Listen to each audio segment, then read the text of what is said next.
Assalamualaikum warahmatullahi wabarakatuh. Salam sejahtera untuk kita semuanya. Perkenalkan, saya Irmanesa dengan NIM H1B12004, mahasiswi dari program studi Ilmu Politik Fakultas Hukum Universitas Negeri Jambi. Di sini saya akan menjelaskan sedikit materi tentang memahami demokrasi elektoral dalam tatanan dinasti politik hingga kartel politik. Istilah elektoral sering dikaitkan dengan politik pemerintahan. Pengertian elektoral adalah pemilihan atau berkaitan dengan pemilih. Elektoral dalam demokrasi dapat diartikan sebagai pemilihan umum yang diikuti oleh seluruh lapisan masyarakat untuk memilih wakilnya di parlemen dan kepala pemerintahan. Demokrasi elektoral dapat dimaknai sebagai sebuah sistem untuk membuat keputusan-keputusan politik di mana individu mendapatkan kekuasaan untuk memutuskan melalui pertarungan kompetitif untuk memperebutkan suara rakyat. Selanjutnya, pengertian demokrasi elektoral menurut para ahli. Yang pertama adalah seorang ahli, Miriam Budiharjo, berpendapat bahwa politik merupakan suatu usaha untuk mencapai sebuah kehidupan yang ada dalam masyarakat yang lebih baik. Senada dengan hal tersebut, Peter Markle juga menjelaskan bahwa politik dalam bentuk yang paling baik ialah usaha untuk mencapai suatu tatanan sosial yang baik dan berkeadilan. Sementara elektoral dalam pemilihan umum merupakan bagian dari sistem politik. Dengan demikian, politik elektoral dapat dimaknai sebagai salah satu sarana atau cara untuk mendapatkan orang-orang yang akan mewakili rakyat dalam sistem pemerintahan. Selanjutnya, sejarah sistem politik elektoral. Jadi, salah satu argumen yang menjadi landasan dari sistem politik elektoral ini adalah bahwa orang Amerika tinggal di wilayah yang luas dan tentunya akan kekurangan informasi yang cukup untuk melakukan pemilihan secara langsung dan cerdas terhadap kandidat presiden. Jadi, pada tahun 1780-an, ketika kehidupan jauh lebih bersifat lokal dan pertimbangan tersebut menjadi relevan, namun kemunculan awal partai Presiden Nasional menjadikan pertimbangan tersebut sebagai barang usang dengan menghubungkan kandidat presiden ke daftar kandidat lokal dan platform nasional yang mengungkapkan apa saja yang diperjuangkan oleh para kandidat kepada para pemilih. Meskipun begitu, para perumus Philadelphia tidak mengantisipasi kehadiran sistem presiden kepresidenan. Jadi, setelah pemilihan umum tahun 18 sampai 1801, amandemen ke-12 yang diusulkan pada tahun 1803 dan diverifikasi setahun kemudian dibingkai dengan sistem kepartaian tersebut. Dalam pemilihan itu, dua partai presidensial yang belum sempurna yang dipimpin oleh John Adams dan Republik yang dipimpin oleh Thomas Jefferson mulai terbentuk dan bertarung. Memang pada akhirnya Jefferson menang, tetapi hanya setelah krisis berkepanjangan yang disebabkan oleh beberapa gangguan pada mesin pemilihan perumus, sehingga secara khusus pemilihan Partai Republik tidak mempunyai sistem atau metode formal untuk menetapkan Jefferson sebagai presiden dan Aaron Burr sebagai wakil presiden. Barulah selanjutnya beberapa politikus mencoba memanfaatkan kebingungan tersebut. Saat memasuki amandemen ke-12, setiap partai berkesempatan untuk menunjuk satu calon presiden dan calon wakil presiden secara terpisah. Selanjutnya, amandemen yang dimodifikasi pada proses pemilihan mengubah kerangka kerja perumus dan memungkinkan pemilihan presiden di masa depan sebagai urusan populis dan partisipan yang menunjukkan dua pasangan yang bersaing. Sistem inilah yang hingga saat ini tetap berlaku. Selanjutnya adalah dampak demokrasi elektoralisme untuk hari ini. Jadi, demokrasi elektoral atau juga sering disebut sebagai pesta demokrasi dalam pemilihan umum anggota dewan melalui daerah hingga pusat, dan juga pemilihan presiden dan wakil presiden, ini menghadirkan sebuah fenomena yang menarik untuk dikaji. Jadi fenomena tersebut menunjukkan adanya perhatian yang cukup besar berupa pengarahan energi moral dan material dari masyarakat dan elit yang memiliki kepentingan langsung. Fenomena tersebut menunjukkan adanya perhatian yang cukup besar berupa pengarahan energi, moral, dan material yang dari masyarakat dan elit yang memiliki kepentingan langsung dalam pemilihan ini. Dalam hal tersebut menimbulkan istilah yang disebut dengan elektorialisme. Jadi istilah elektorialisme digunakan untuk mendeskripsikan suatu kondisi dan praktik demokratis yang didominasi oleh seluruh elektoral dan mengorbankan tatanan nilai struktural hanya demi kepentingan menang kalah dalam pemilu. Gejala tersebut diungkapkan oleh Ferdi Haris dalam dinamika kekuasaan ekonomi politik Indonesia pasca Soeharto, bahwa terdapat ciri-ciri baru yang muncul dalam politik Indonesia setelah Soeharto lengser. Jadi elektorialisme menjadi jauh lebih penting, seperti halnya partai politik, MPR, DPR, dan DPRD sebagai sebuah area persaingan politik. Ciri-ciri yang baru yang hadir tersebut memang sedang menjadi fenomena luar biasa di Indonesia pada hari ini. Bahkan jauh sebelum pemilu presiden pertama yang demokratis pada tahun 1999 yang memberikan fokus pada demokrasi dengan menggunakan pemilu berkala dengan pemenuhan hak-hak politik warga negara. Pemilu menjadi sebuah fenomena yang rumit di masyarakat kalangan bawah karena persaingan politik dan kebencian yang disebarkan dan direncanakan, diarahkan, dan dikelola sedemikian rupa lewat media sosial dan jejaring teknologi yang bergerak demikian cepat agar menjadi viral. Selanjutnya adalah pengertian politik dinasti. Jadi secara sederhana, politik dinasti ini adalah merupakan sebuah upaya untuk mengarahkan regenerasi kekuasaan bagi kepentingan golongan tertentu untuk mendapatkan atau mempertahankan kekuasaan di suatu negara.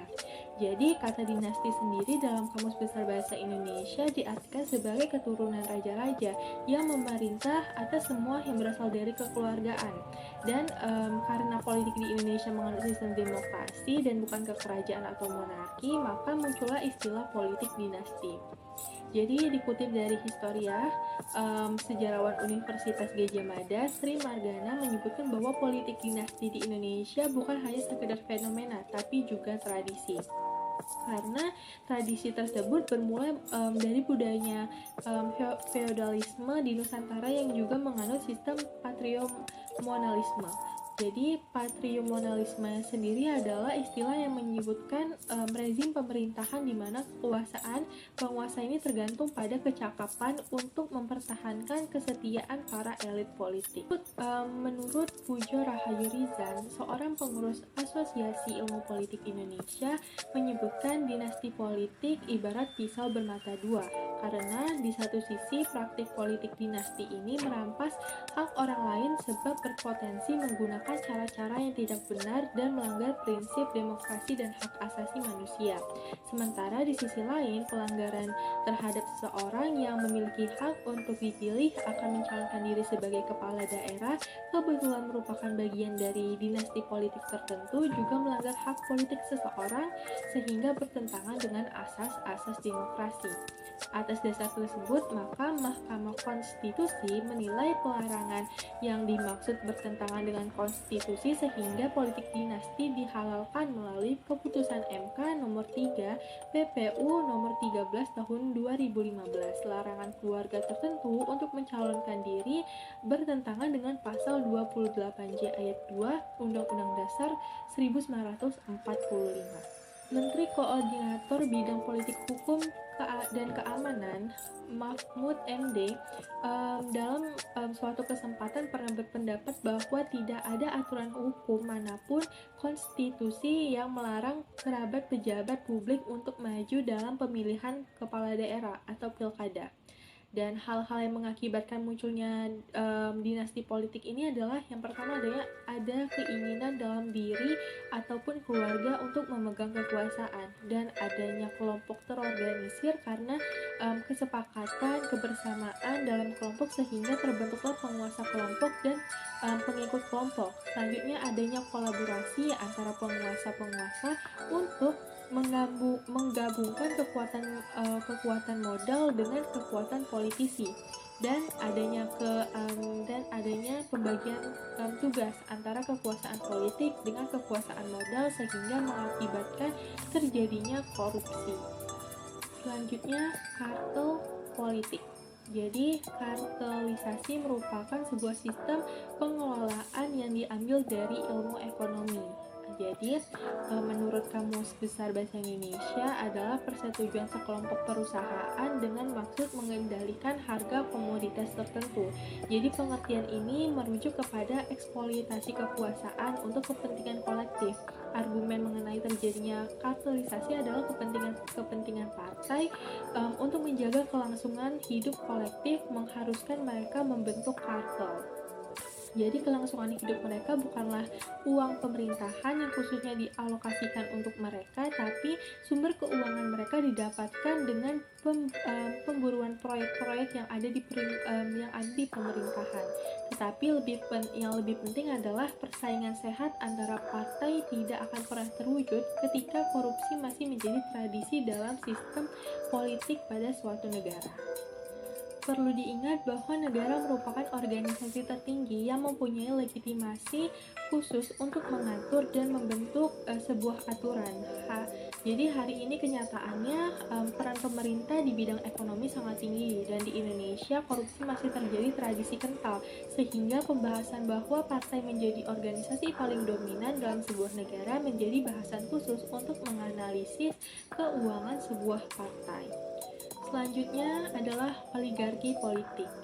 Jadi, oligarki merupakan suatu sistem pemerintahan di mana kekuasaan politik dipegang oleh sebuah kelompok elit kecil yang berasal dari masyarakat. Hal ini dapat dibedakan berdasarkan keluarga, kekayaan, serta kekuatan militernya. Karena oligarki sendiri berasal dari bahasa Yunani yaitu oligarkia, yang dimana kata oligoi yang berarti sedikit dan arken yang memiliki arti memerintah. Jadi awal mula sistem pemerintahan oligarki pertama kali terjadi pada negara Yunani kuno. Di dalam beberapa teori, istilah oligarki dapat disimpulkan berupa kekuasaan sekelompok kecil, sedangkan oligarki diartikan sebagai sebuah pelaku yang menguasai serta mengendalikan suatu konsentrasi yang secara besar-besaran dalam hal sumber daya material yang nantinya bisa digunakan untuk mempertahankan ataupun mendapatkan dan meningkatkan kekayaan pribadi serta posisi eksekutif sosial. Ciri-ciri negara yang menganut sistem pemerintahan oligarki ini adalah kekuasaan dipegang atau dikendalikan oleh kelompok kecil masyarakat. Jadi ciri-ciri ini merupakan salah satu dari sistem pemerintahan oligarki yang paling bisa terlihat, yaitu kepemimpinan dikendalikan atau dipegang oleh suatu kelompok kecil masyarakat. Jadi sebagian besar kelompok kecil ini mempunyai uang. Mereka dapat dengan mudah memasukkan ke dalam pemerintahan karena memiliki uang serta kekayaan. Dan yang kedua adalah terjadinya kesetaraan ataupun kesenjangan di berbagai material yang cukup ekstrim. Jadi sistem oligarki yang bisa terjadi adanya kesenjangan dalam hal material yang sangat ekstrim di dalam masyarakat. Orang-orang kaya akan terlihat menonjol jika dibandingkan dengan kelompok yang tidak memiliki uang, sehingga dapat dikatakan bahwa semakin tidak seimbangnya distribusi kekayaan pada suatu masyarakat, akan semakin besar pula pengaruh kekayaan terhadap kekuasaan. Yang ketiga adalah uang dan kekuasaan merupakan hal yang tidak dapat diperpisahkan. Jadi kekuasaan yang berfokus pada kekayaan tersebut bisa mempengaruhi segala hal seperti kapasitas, motivasi, sehingga masalah politik untuk mereka yang mempunyai kekuasaan seperti yang telah dijelaskan di atas, jika mereka mempunyai kekayaan dengan mudah untuk memperoleh kekuasaan di negara. Dan yang keempat adalah kekuasaan dimiliki hanya untuk mempertahankan kekayaan. Jadi pemerintah oligarki erat kaitannya dengan kekayaan. Sistem pemerintahan hingga politik yang dijalankan dalam suatu negara dalam hal ini menerapkan sistem oligarki biasanya hanya bisa mempertahankan kekayaan bagi penguasa. Dalam pemerintahan oligarki, pengembalian kekayaan artinya mengambil alih kekuasaan, sehingga akan dilakukan berbagai cara bagi penguasa untuk mempertahankan kekayaan yang dimilikinya. Selanjutnya, apakah Indonesia menganut sistem oligarki? Seperti yang kita ketahui, jika sistem pemerintahan di Indonesia menganut sistem demokrasi. Namun, demokrasi di Indonesia dianut oleh negara mempunyai tujuan yaitu untuk meratakan kekuasaan serta ekonomi. Ternyata tidak berjalan sesuai dengan tujuannya. Jadi menurut Jeffrey Winters yang merupakan analisis politik mengatakan bahwa demokrasi di Indonesia ini ternyata dikuasai oleh kelompok oligarki. Akibatnya demokrasi semakin jauh dari cita-cita serta tujuan untuk memakmurkan rakyat. Winters juga menjelaskan bahwa kepentingan kekayaan di Indonesia jauh lebih merata antara kelompok kaya dengan kelompok miskin pada saat tahun 1945. Jika dibandingkan dengan saat ini, hal terjadi sebagai akibat dari kelompok elit dan oligarki di Indonesia sebuah menguasai serta mengontrol sistem demokrasi yang berlanjut di Indonesia mempunyai oligarki demokrasi. Winters pun menambahkan jika demokrasi yang sedang berkembang akan semakin membuat oligarki merajalela. Hal ini akan kesalahan sistem demokrasi, melainkan kurangnya penegakan hukum. Jadi oligarki menjadi faktor utama dalam mempengaruhi ekonomi politik di Indonesia.